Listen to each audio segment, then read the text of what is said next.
See children today. I'm just rambling. Today I'm a rambling man. Last week I almost did a whole show last week about my feelings about children. I look at children when I see them and I feel bad for them. Little children. I feel bad for them. I look at them and my heart hurts for them.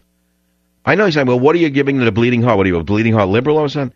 No, if I see kids, there's a lot of children in the Marin County area, and I divide my time between a number of different communities. And this is a rookery out here.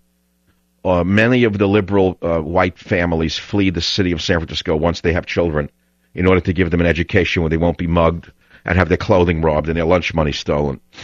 And so they come out to the no, truth. I mean, you want me to, you know, to talk about it. They come to the safe white suburbs. I don't blame them. They're afraid to raise their kids where the kid is going to be mauled. So anyway, they're here.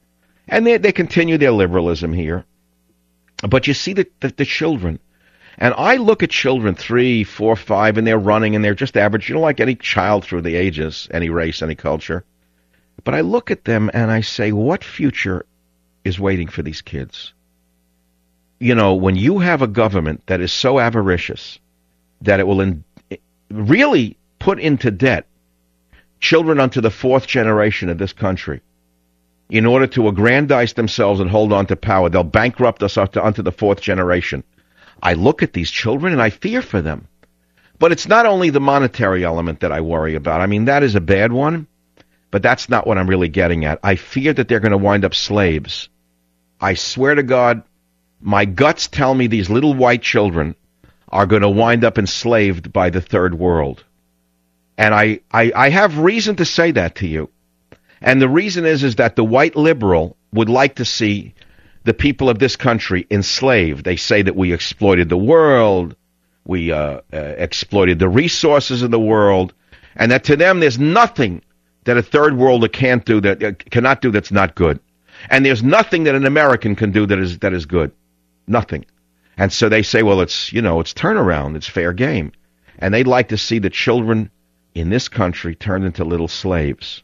And that's what I fear. So you say, well, come on, that's absurd. We have the strongest military on earth.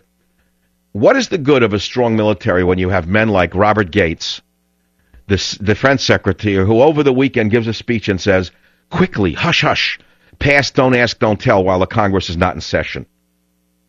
This is a man who's cut one military expenditure after another that has to do with weapon systems, and now he's spending all of his time trying to push don't ask, don't tell. Why don't you ask the men who are actually taking the bullets what they think about don't ask, don't tell? Don't ask me. Ask them what they think it'll do to the military. Or let's go another step.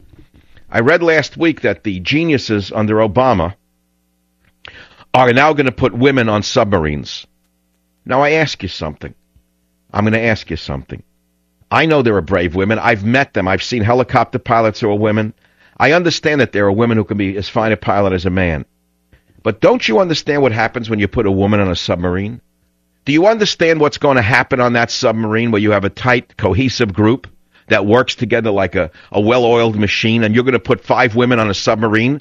You're going to tell me there's not going to be a little vying for that woman? That's exactly what they want. They want to wreck the unit cohesion. And they want lawsuits. And let me tell you something else. If it's a choice between another torpedo and a toilet, they're going to build that toilet, and they're going to eliminate that torpedo tube.